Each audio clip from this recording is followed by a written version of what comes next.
दोस्तों, मेरा नाम अभिषेक मीणा है। मैं कारपेन का रहने वाला हूँ और आज जो कहानी मैं आप सभी को बताना चाहता हूँ वो मेरे और मेरे दोस्तों के साथ घटी एक सच्ची घटना है। दोस्तों, दरअसल बात उन दिनों की है जब मैं और मेरे दोस्तों ने अपने गांव की नदी की तरफ पार्टी करने का सोचा था। उस वक्त शाम के 5 बज रहे थे, तो हमने सोचा कि वहां पर रात के 8 बजे चलेंगे और फिर वहां से ठीक 11 बजे तक घर आ जाएंगे। हम ये सब सोच ही रहे थे कि तभी मेरे दोस्त ने, जिसका नाम विजय है, उसने बोला कि वहां पर तो भूत प्रेतों का वास है, इसीलिए हमारा वहां रात में जाना बिल्कुल ठीक नहीं रहेगा। उसकी बातें सुनकर मेरे दोस्त बंटी ने कहा कि ये सब बकवास बातें हैं, ऐसा कुछ भी नहीं होता। मैं तो इन पर बिल्कुल यकीन ही नहीं करता हूं। हालांकि दोस्तों, मैं भी इन बातों पर यकीन नहीं करता था, इसीलिए हम दोनों ने मिलकर विजय को वहां जाने के लिए राजी कर लिया। इसके बाद हमने कुछ खाने पीने की चीजें ली और 8 बजे तक जाने के लिए सारी तैयारियां कर ली थी। लेकिन विजय थोड़ा घबराया हुआ सा था। वैसे हमने ऐसे भूत प्रेतों के किस्से कहानियां सुनी तो बहुत थी, पर नदी के पास हनुमान जी का मंदिर भी तो था। उसकी वजह से हमारा हौसला बढ़ रहा था। इसी बीच हम नदी की तरफ चले गए थे। वहां पर हम तीनों ने बहुत मस्ती की, बातचीत करते हुए खाना भी खाया। हम लोग पार्टी में इतना खोए हुए थे कि हमें समय का अंदाजा ही नहीं हुआ। जब मैंने अपने फोन में समय देखा तो रात के तकरीबन 12 बज चुके थे। इसके बाद मैंने अपने दोस्तों से कहा कि भाई, अब हमें घर चलना चाहिए, हमें काफी देर हो चुकी है, चलो अब यहां से चलते हैं। लेकिन तभी बंटी ने कहा कि रुको भाई, अभी थोड़ी देर में चलेंगे, जरा मैं टॉयलेट करके आता हूं। इसके बाद हमने उससे कहा कि ठीक है, तू जा, हम तेरा यहीं पर इंतजार कर रहे हैं। बंटी उठा और टॉयलेट करने के लिए चला गया। लेकिन ये क्या, वो शमशान घाट के पास टॉयलेट करने चला गया था। वैसे हमने उससे बोला हुआ था कि तू ज्यादा दूर तक मत जाना, परंतु वो फिर भी वहां चला गया। उसे गए हुए अब 20 मिनट हो चुके थे, लेकिन वो अभी तक वापस नहीं आया था। इसीलिए हम दोनों थोड़ा घबरा गए कि तभी अचानक से हमारे कानों में बेहद ही डरावनी सी आवाज पड़ी। हम दोनों हड़बड़ी से खड़े उठ गए और धीरे धीरे उस आवाज की तरफ बढ़ने लगे। लेकिन तभी हमारी नजर बंटी पर पड़ी। उसे देखकर हमें थोड़ी राहत मिली। लेकिन दोस्तों, जैसे जैसे हम उसके करीब जा रहे थे तो हमने पाया कि वो एक कब्र के पास बैठा हुआ था और गाना गा रहा था। उसने अपनी पीठ हमारी तरफ कर रखी थी। हमने उससे कहा कि भाई, यहां पर क्या कर रहा है, चल जल्दी से अब घर चलते हैं। वैसे ही हमें काफी ज्यादा लेट हो चुकी है। परंतु दोस्तों, उसने हमारी बातों का कोई जवाब नहीं दिया। यही सोचकर विजय उसके पास गया और विजय ने उसके कंधे पर हाथ रखा ही था कि वो एकदम से पीछे पलटा। उसे देखकर हम दोनों बहुत डर गए थे। हमने देखा कि उसकी आंखें एकदम लाल सी थी और पूरा चेहरा अजीब गुस्सैल भरा हुआ था। हम कुछ करते कि इससे पहले उसने विजय को इतनी तेज धक्का दिया कि विजय वहां से 5 से 6 फुट की दूरी पर जा गिरा। मैंने तुरंत भागकर विजय को उठाया। बंटी की ये हरकत के बाद हम दोनों डर से कांप रहे थे और फिर हम दोनों वहां से हनुमान मंदिर की तरफ भागने लगे। पीछे पलटे तो बंटी भी हमारे पीछे पीछे आ रहा था। इसके बाद जब हम मंदिर के अंदर पहुंचे तो हमने पुजारी जी को आवाज लगाई। उनके आते ही हमने उन्हें सारी बात बताई। उन्होंने फौरन मंदिर के अंदर आने को कहा। जब बंटी मंदिर के पास पहुंचा ही था तो उन्होंने कुछ पत्ते उठाकर बंटी की तरफ फेंके, जिसकी वजह से वो चीखने चिल्लाने लगा। हालांकि वो थोड़ी ही देर बाद बिल्कुल ठीक हो गया था। तब जाकर पुजारी जी ने हमें बताया कि तुम्हारे दोस्त ने किसी के कब्र के पास ये उल्टा काम किया था। कहते हैं कि 4 साल पहले एक आदमी उसी कब्र के पास गया था तो वहां कुछ गुंडों ने उसे मार दिया था। शायद तभी से उसकी आत्मा वहीं पर भटकती रहती है और तो और अक्सर वो कई लोगों को परेशान भी करती रहती है। अब इस बात में कितनी सच्चाई है ये तो आप लोगों से बढ़कर कोई नहीं जान सकता।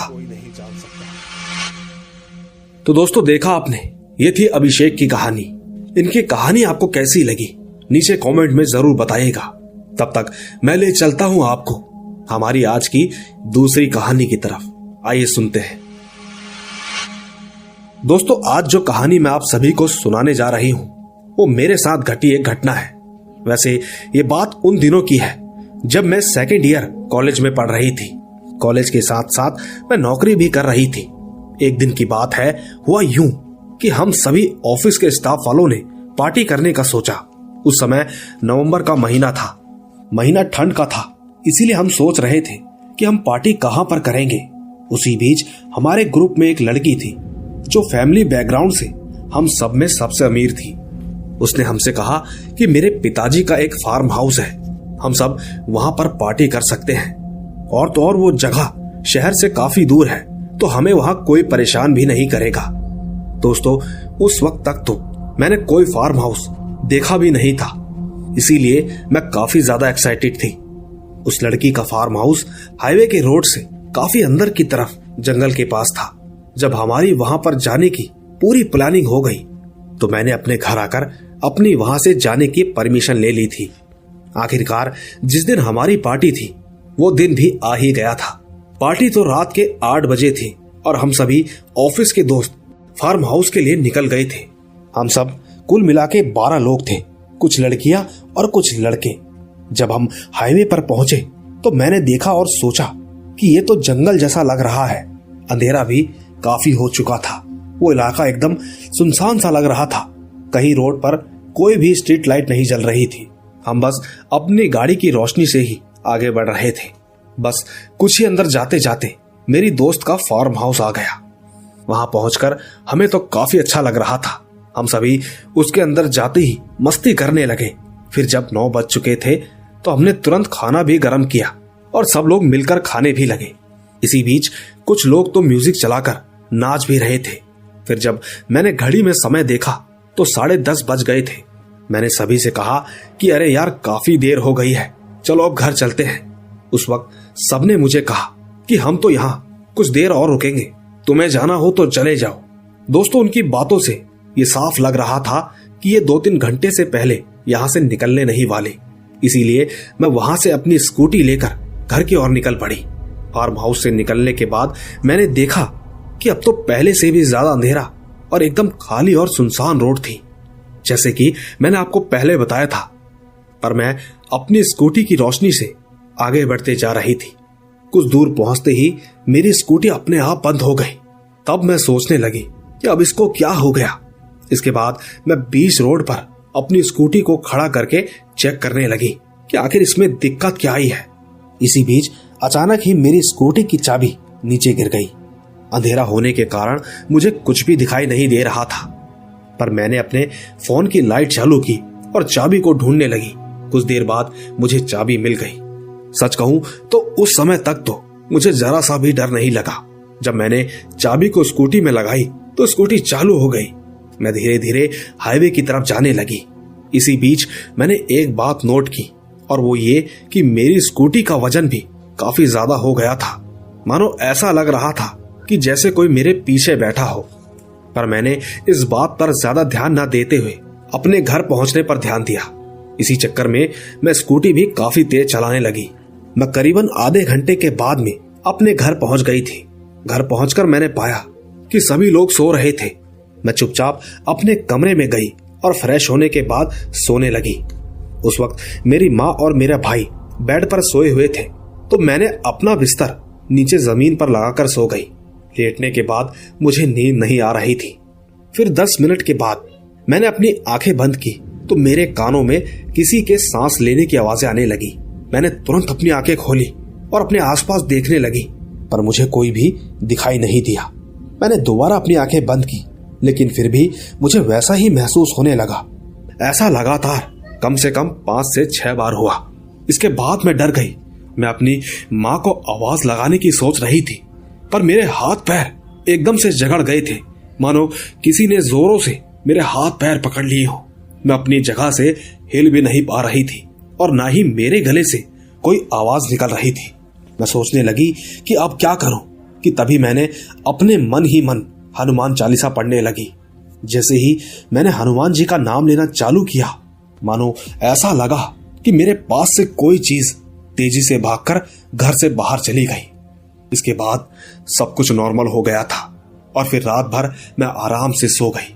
अगली सुबह मैंने माँ को रात की घटना के बारे में बताया। माँ ने तुरंत मंदिर से रात का टीका लगाकर कहा कि आगे से कभी भी देर रात और सुनसान जगह से बिल्कुल मत आना। दोस्तों, इसी के साथ मेरा एक और किस्सा है। उस वक्त मैं बहुत छोटी हुआ करती थी। तब मैं स्कूल में पढ़ती थी और हमारा स्कूल घर से काफी दूर था, तो मैं हमेशा ही घर से जल्दी निकल जाती थी, क्योंकि मैं अक्सर पैदल ही जाया करती थी। मैं पूरे रास्ते खेलते मस्ती करते हुए जाती थी। दोस्तों, मैं एक बात आप सभी को बताना चाहती हूँ कि हमारे स्कूल के पास एक काफी मशहूर बगीचा है। उसमें झूले और काफी अच्छे अच्छे फूल पौधे लगे हुए हैं। उन दिनों वहां काफी अच्छे अच्छे फूल और पौधे लगे हुए थे। मुझे फूलों से काफी प्यार था, लेकिन हमेशा मेरे घर वाले मुझे डांटते रहते थे कि खबरदार उस बगीचे में गई तो।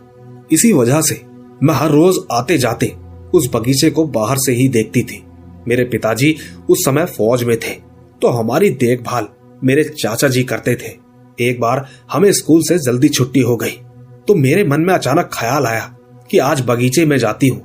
वहां जाकर कुछ देर खेलने के बाद वापस घर लौटकर चली जाऊंगी। बस फिर क्या था, मैं उस बगीचे के अंदर चली गई। पहले तो मैंने बगीचे में जाकर सुंदर सुंदर फूल तोड़े और अपने सर पर लगा लिए। फिर थोड़ी देर वहां खेला भी। झूला झूलने में तो मुझे बहुत मजा आ रहा था। इसी वजह से मुझे समय का पता ही नहीं चला कि कब शाम हो गई। फिर मैं वहां से घर के लिए निकल गई। जब मैं घर पहुंची तो देखा कि चाचा जी घर के बाहर मेरा इंतजार कर रहे थे। जब मैं उनके करीब पहुंची तो उन्होंने मुझे सीधा 2 थप्पड़ मार दिए और चिल्लाकर बोलने लगे कि तू इतनी देर से कहां थी। मैंने कहा कि मैं बगीचे में झूला झूल रही थी। इतना कहते ही चाचा जी ने मुझे वॉशरूम में बंद कर दिया और मेरी माँ को कहने लगे कि खबरदार जो इस वॉशरूम का दरवाजा खोला, आज इसे अंदर ही रहने देना, इसको तभी अक्ल आएगी। इतना कहकर वो अपने घर पर चले गए। मैं वॉशरूम में बैठकर काफी देर तक रोती रही। मैं लगातार ये भी कह रही थी कि माँ अब से ऐसा नहीं करूंगी, आप प्लीज दरवाजा खोल दो। काफी देर रोने के बाद जब दरवाजा नहीं खुला तो मैं रोते रोते ही वहीं पर सो गई। काफी रात हो चुकी थी। तब चाचा जी आए और उन्होंने दरवाजा खोला। वो मुझे घर के अंदर लेकर गए और समझाया कि आज के बाद से स्कूल से घर और सीधा घर से स्कूल जाना, ध्यान रहे, अगर बगीचे में गई तो बहुत पिटाई करूंगा। इतना कहकर वो अपने घर पर चले गए। मैं तुरंत अपनी माँ के पास गई और उनसे माफी मांगी। कहा कि माँ मुझे माफ कर दो, अगली बार ऐसी गलती नहीं करूंगी। माँ ने कहा कि बेटा तेरे चाचा जी बुरे इंसान नहीं है। उस बगीचे में ना जाने की भी बहुत बड़ी वजह है, जिसकी वजह से वो तुम्हें मना कर रहे हैं। मैंने माँ से कई बार पूछा कि आखिर वजह क्या है, आप मुझे प्लीज बताइए। तब जाकर कहीं माँ ने बताया कि हमारे गांव के पास एक खाली बंद घर है जो तूने देखा है। ये बात उससे जुड़ी हुई है। वैसे काफी साल पहले की बात है।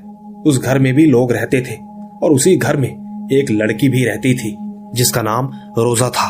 वो दिखने में काफी खूबसूरत थी। पूरे गांव में उसके जैसा खूबसूरत कोई भी नहीं था।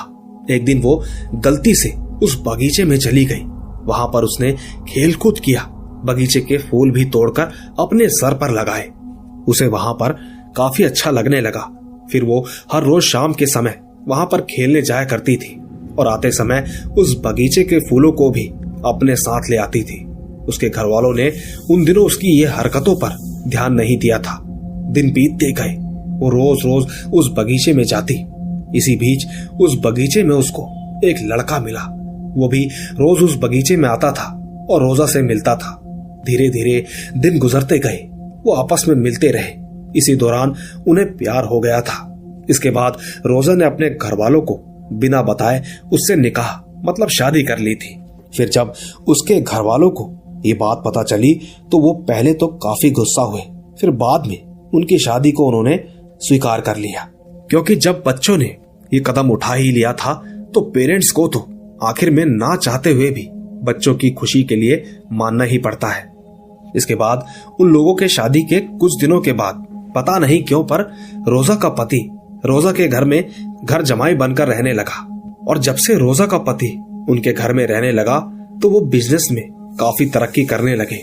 उनके पिताजी का फ्रूट्स का बिजनेस था। ऐसे ही दिन बीतते गए, वो लोग खुशी खुशी रहने लगे। सब लोग एक साथ काफी खुश थे। फिर रोजा के 2 बेटे जो कि जुड़वा पैदा हुए। दोस्तों, आप सभी तो जानते ही हैं कि गांव में तो सभी जल्दी उठ जाया करते हैं और उठने के बाद काफी चहल पहल भी शुरू हो जाती है। एक दिन हुआ यूं कि गांव का एक आदमी सुबह सुबह टहल रहा था। उसने देखा कि रोजा का पति कहीं से आ रहा है। वो ये बात कई दिनों से नोट कर रहा था। उसका पति कहीं से आता है और फिर घर जाता है। ये देखकर उस आदमी को कुछ शक सा हुआ। तब उसने ठाना कि मैं इसके बारे में पता लगा कर रहूंगा। इसके बाद एक दिन उस आदमी ने उसका पीछा करने का सोचा। वो ठीक रात के 12 बजे रोजा के घर के पास छिप गया था। फिर रोजा के पति ने देखा कि जब सब सो गए हैं तो वो चुपके से घर से बाहर निकला और कहीं जाने लगा। वो आदमी उसका पीछा करते जा रहा था। थोड़ी दूर जाने के बाद उसने देखा कि रोजा का पति कब्रिस्तान पहुंच गया। वो आदमी भी सोच में पड़ गया था कि कोई इंसान इतनी रात को यहाँ क्यों जाएगा। वो दूर से ही रोजा के पति को देखने लगा कि आखिर वो कर क्या रहा है। रोजा का पति कब्रिस्तान के अंदर जाकर एक कब्र के पास जाकर रुक गया। कुछ देर वो उस कब्र पर ही बैठा रहा और फिर उस कब्र को खोलकर उसके अंदर सो गया। ये सब देखकर वो गांव का आदमी डर गया और सोचने लगा कि अभी इस वक्त किसी के घर पर जाना सही नहीं है। कल सुबह जल्दी ही सबको ये बात बतानी होगी। फिर वो आदमी वहां से चला गया था। अगली सुबह वो आदमी रोजा के घर पर आया और सबको जगा दिया। सबसे कहने लगा कि आप सभी को पता भी है कि जमाई करता क्या है। क्या तुमने कभी पता किया कि वो रात के समय कहाँ जाता है? रोजा के घर वालों ने कहा कि ये तुम क्या कह रहे हो? जो कहना है साफ साफ कहो। इसके बाद उस आदमी ने रात में जो कुछ भी देखा उसके बारे में सब कुछ बता दिया। फिर रोजा के पिताजी ने कहा कि ये हमारे घर का मामला है, हम खुद ही इस बात की तहकीकात करेंगे। ऐसे ही किसी बाहर वालों की बातों पर विश्वास करके हम किसी पर इल्जाम नहीं लगा सकते। रोजा के पिताजी की बात सुनकर वो आदमी अपने घर चला गया। वो जाते जाते कह गया कि ठीक है, आप कीजिए जो करना है, पर जल्दी ही कीजिएगा, कहीं ये ना हो काफी देर हो जाए। दोस्तों, ठीक उसी रात हुआ यूं कि जब घर में सभी सो रहे थे तो रोजा के पति ने देखा कि हाँ, सब सो गए हैं। वो घर से निकल गया। लेकिन उस रात रोजा के पिताजी जगे हुए थे। वो भी यही सोच रहे थे कि आज मैं देखता हूं कि आखिर उस आदमी की बातों में कितनी सच्चाई है। जब रोजा के पिताजी ने देखा कि उनका जमाई घर से निकल गया है तो वो भी ठीक उनके पीछे पीछे निकल गए। उसका पीछा करते करते उन्होंने देखा कि उसका जमाई सच में ही एक कब्रिस्तान के अंदर गया। वहां पहुंचकर वो एक कब्र पर जाकर बैठ गया और फिर उसके बाद उसे खोलकर अंदर जाकर सो गया। रोजा के पिताजी ने सोचा कि इस वक्त यहाँ ऐसी जगह पर बात करना ठीक नहीं, इससे तो कल सुबह ही बात करनी होगी। यही सोचते सोचते वो घर आ गए। जैसे ही अगली सुबह हुई तो रोजा के घर वाले सब जाग रहे थे। सब के सब उसके पति का इंतजार कर रहे थे। जब कुछ देर बाद उनका जमाई घर आया तो उसने देखा कि सब लोग जाग रहे हैं और उसी को घूर रहे हैं। तब वो घर के अंदर जाकर सबको कहने लगा कि आखिर बात क्या है, ऐसा क्या हुआ जो सभी लोग मेरी तरफ घूर रहे हैं। तब जाकर रोजा के पिताजी ने कहा कि तुम कौन हो और कहां से आ रहे हो, और ये रोज कब्रिस्तान जाने का आखिर क्या मतलब है। ये बात सुनकर उनके जमाई ने कुछ नहीं बोला, बस अपना सर झुकाकर खड़ा हो गया। रोजा के पिताजी के काफी बार पूछने के बाद भी उसने कोई जवाब नहीं दिया। तब जाकर सब गुस्सा हो गए और कहने लगे कि तुम सच बताओगे या फिर गांव वालों को बुलाएं, और साथ में मौलाना साहब को भी। मौलाना जी का नाम सुनते ही उसने अपनी चुप्पी तोड़ी और कहा कि नहीं नहीं, किसी को भी मत बुलाओ। इसके बाद रोजा के पिताजी ने कहा फिर तुम हमें सच बताओ। दोस्तों, उसने जो बताया उसे सुनने के बाद सबके पैरों के नीचे से जमीन ही खिसक गई थी। उसने कहा कि मैं इंसान नहीं हूं, मैं एक जिन्न हूं। मैं उस बगीचे में हजारों साल से रहता हूं। रोजा को मैं हर रोज देखता था। पिताजी, रोजा बहुत ही नेक और अच्छे दिल वाली है। मैं उससे प्यार करने लगा, इसी वजह से मैंने उससे शादी कर ली। मैं रोजा को सच्चे दिल से प्यार करता हूं। मैंने जो कुछ भी किया अच्छी नीयत से किया। मैंने कभी भी आपका या आपके परिवार वालों का बुरा नहीं चाहा। आप सभी बस मुझे रोजा के साथ रहने दो, इसके आगे मैं कुछ नहीं कहना चाहता। दोस्तों, रोजा के पिताजी और उसके घर वाले कहने लगे कि इंसान और जिन्न का रिश्ता नामुमकिन है, ऐसा कभी नहीं हो सकता। सबने मिलकर रोजा के पति से प्यार से कहा कि अगर तुम सच्चे दिल से रोजा को प्यार करते हो तो तुम यहां से चले जाओ। पर उसने कहा कि मुझे यहीं रहने दो, मैं कभी भी किसी को भी परेशान नहीं करूंगा। पर रोजा के घर वालों ने कहा कि तुम खुदा के बनाए नियमों को भूल रहे हो, जिन्नों को इंसान की मदद और हिफाजत के लिए बनाया था। दोस्तों, जब उस जिन्न ने खुदा का नाम सुना तो वो अचानक गुस्सा हो गया और कहने लगा कि ठीक है, मैं हमेशा के लिए जा रहा हूं, लेकिन मेरे जो ये दोनों बेटे हैं मैं उनको भी अपने साथ लेकर जाऊंगा, देख लेना। दोस्तों, ये सब बोलते ही वो जिन्न वहां से एकदम गायब हो गया। रोजा अपने पिताजी के सामने बहुत ज्यादा रोई और रोते रोते कहने लगी कि मुझे मेरे पति के साथ रहने दो। काफी रोने के बाद वो चुप हो गई। फिर दोस्तों, उसी दिन हुआ ये कि आधी रात में रोजा के दोनों बच्चे हवा में उड़ने लगे और ये नजारा देख घर वाले देखते ही रह गए। दोनों बच्चे हवा में उड़े और घर के बाहर जाते ही दोनों ही गायब हो गए, जिसके बाद घर वाले रोते हुए रह गए। रोजा का तो रो रोकर बुरा हाल हो गया था। उस दिन के बाद रोजा पागल सी हो गई थी। हालत इतनी ज्यादा खराब हो गई कि वो आज भी पागल खाने में ही है। इसी के कुछ दिनों बाद भी उसके घर वालों ने वो घर खाली कर दिया था, इसीलिए तुम्हें वहां जाने से मना करते हैं। दोस्तों, मेरी माँ ने जब मुझे ये सब बताया और कहा कि बेटी ये सब सच्ची बात है, इस दुनिया में कई चीजें ऐसी होती है जिस पर यकीन कर पाना मुश्किल होता है। साथियों, उस दिन के बाद से मैं उस बगीचे में कभी नहीं गई। हाँ, लेकिन आज भी बाहर से मैं उस बगीचे के अंदर झांकती हूँ तो सच में दिखता है कि झूला अपने आप झूल रहा है और पेड़ों की डाली भी अपने आप नीचे तक आ जाती है। न जाने आप इस कहानी को वहम समझे, ये तो मुझे नहीं पता, पर अगर आपको जरा सी भी सच्चाई लगती है तो नीचे कमेंट में जरूर बताइएगा। पर इसी के साथ मैं अपनी तीसरी कहानी भी सुनाना चाहती हूँ, जो कि 4 साल पुरानी है। हमारे गांव में 2 या 3 बार बाबा जी का सत्संग करने आते हैं, इसीलिए हम सब भी उन्हें सुनने जाते हैं। तो जो बाबा जी 4 साल पहले आए थे, उन्होंने एक बात बताई थी जिसे हम सब सुनते ही रह गए और आज तक सोचते हैं कि कैसे कैसे लोग होते हैं। बाबा जी ने बताया कि उनके गुरु के साथ एक घटना घटी थी जो कि उन्होंने हमें सुनाई थी। बाबा ने कहा कि उनके गुरुजी के पास एक परिवार आया हुआ था। उनके बेटी के अंदर एक आत्मा थी। काफी जगह दिखाने के बाद भी कोई फायदा नहीं हुआ। तब गुरुजी ने उसकी आत्मा को मुक्ति दी थी। जब वो परिवार आया तब तो उनकी बेटी की हालत बेहद ही ज्यादा खराब थी और जब अकेले में गुरुजी ने उस आत्मा को बोला कि तुम कौन हो, तो उस आत्मा ने कहा कि मैं इस लड़की का ही पिता हूँ, मैं मेरे ही परिवार से बदला लेने आया हूँ। गुरुजी ने उस आत्मा से कहा कि तुम ये सब क्यों करना चाहते हो, इन लोगों ने आखिरकार तुम्हारा बिगाड़ा क्या है। दोस्तों, तब जो उस आत्मा ने गुरुजी को बताया, वो बात सुनकर गुरुजी हैरान हो गए और साथ ही दुखी भी हो गए। उस आत्मा ने बताया कि मेरा नाम राम है, मेरे परिवार में मेरी पत्नी, एक बेटा और एक बेटी है। मेरा चमड़े का व्यवसाय था, हालांकि काम छोटा था पर हम सुखी थे। लेकिन बच्चे बड़े हुए तो उनकी जिम्मेदारी और उनकी जरूरतों को पूरा करने के चक्कर में मैं अपनी दुकान में झूठ बोलने लगा। यहाँ तक कि दिन भर लोगों से झूठ बोलकर काफी पैसा कमाता था। ऐसा करते करते दिन गुजरते रहे। मैंने काफी लोगों से ठगी करके खूब पैसे कमाए। मेरे बच्चे बड़े हुए, मैंने उनको पैसे और ऐशो आराम में कोई कमी नहीं रखी। फिर मैंने अपनी दुकान भी बड़ी कर ली थी। दिन गुजर रहे थे। अक्सर बैठे रहने की वजह से मुझे शुगर की बीमारी हो गई।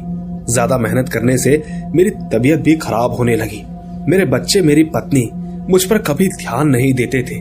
मेरी पत्नी पूरा दिन मायके में रहती और बेटी अपने बॉयफ्रेंड के साथ। मेरा बेटा पूरा दिन दोस्तों के साथ आवारागर्दी करता था। किसी को भी मेरी नहीं पड़ी थी।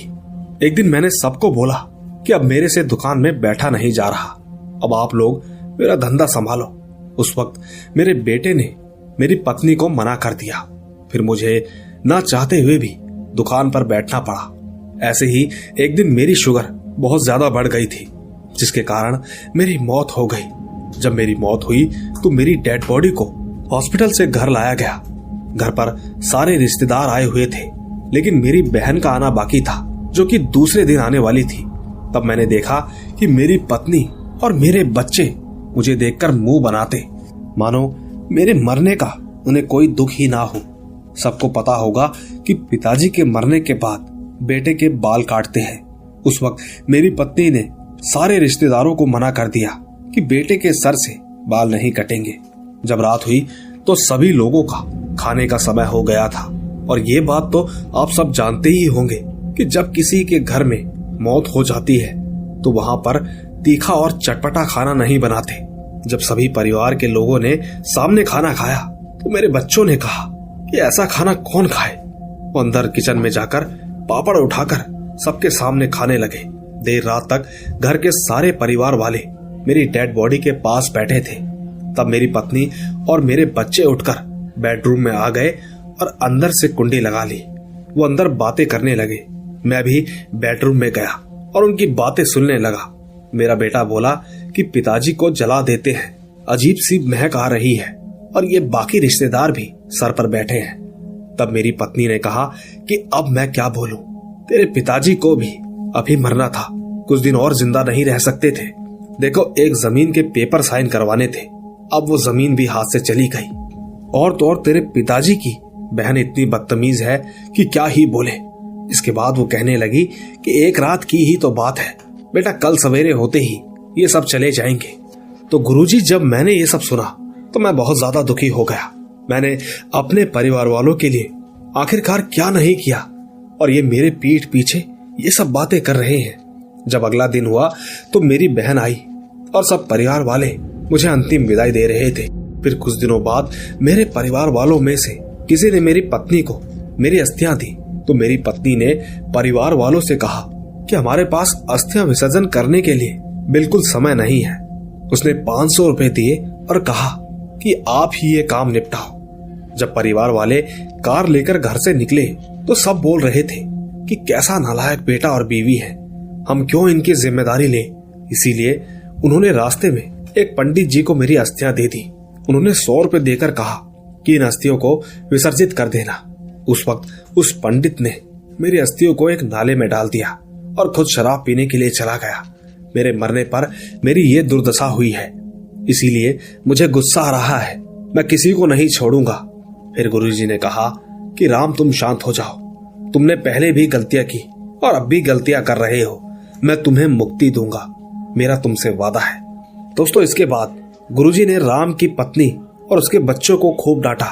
उनसे कहा कि तुम लोगों ने बहुत ही नीच और गंदा काम किया है। जो तुम लोगों ने गलती की है उसको सुधारो, वरना मैं तो क्या, कोई भी आपको नहीं बचा सकता। तुम लोग राम का अच्छे से श्राद्ध करो और उसका पिंडदान करो। हर रोज गीता का 7वां अध्याय पढ़ो, तब ही राम की आत्मा को शांति मिलेगी। दोस्तों, तब जाकर कहीं राम के परिवार वालों ने गुरुजी से बात की और उनसे माफी मांगी। तब जाकर गुरुजी ने आखिर में कुछ शब्द कहे, पैसा कमाने से कुछ नहीं होता, अपने परिवार को अच्छे संस्कार दो, अच्छी शिक्षा दो, अच्छे कर्म भी कभी खाली नहीं जाते। अब तुम लोग जा सकते हो। दोस्तों, जब मैंने ये घटना के बारे में सुना तो मैं घबरा गई थी।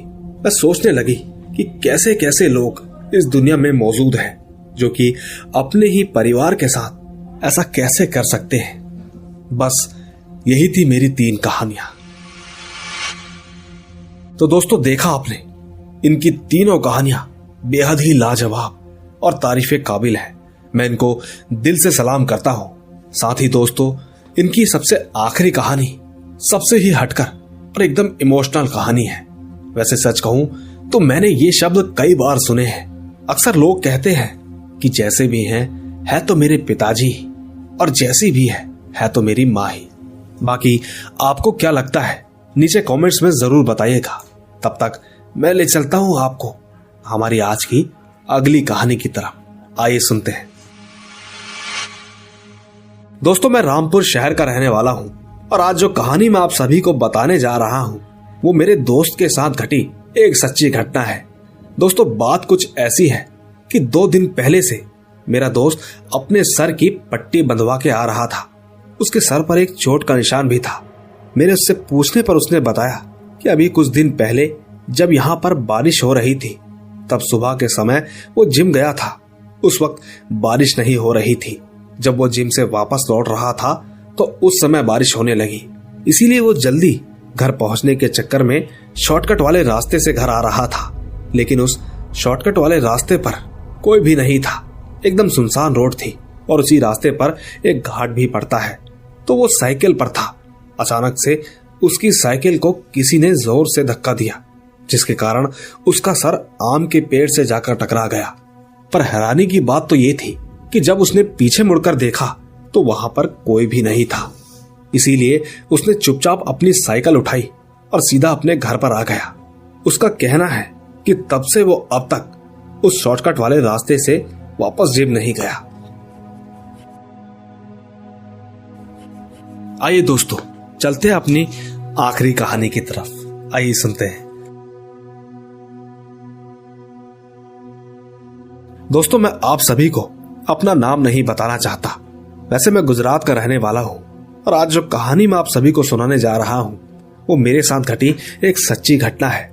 दोस्तों, ये बात साल 2019 की है। एक दिन मुझे बहुत तेज बुखार आया था।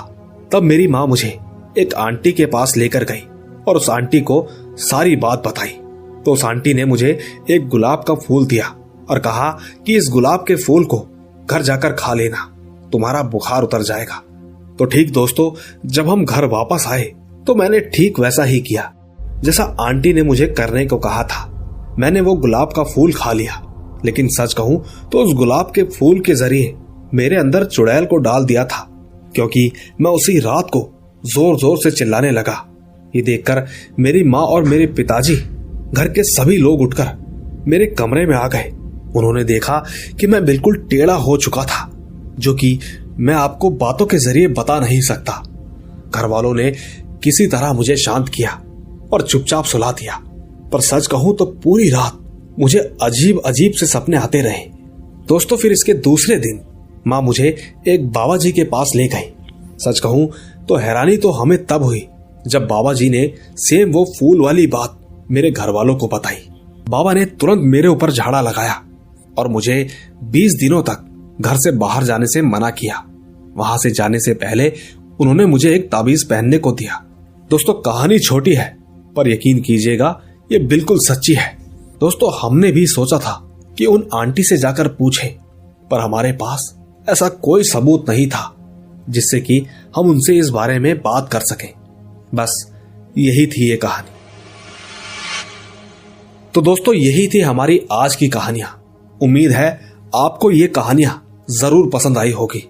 दोस्तों, अगर आपको आज की ये कहानियां जरा सी भी पसंद आई हो तो कहानियों को लाइक, शेयर और कमेंट जरूर कीजिएगा। बाकी मैं तो मिलता ही रहूंगा आपको इसी तरह की रोमांच भरी रहस्यमयी कहानियों के साथ। बस तब तक आप अपना और अपने परिवार का ख्याल रखें। चलता हूं, बाय बाय।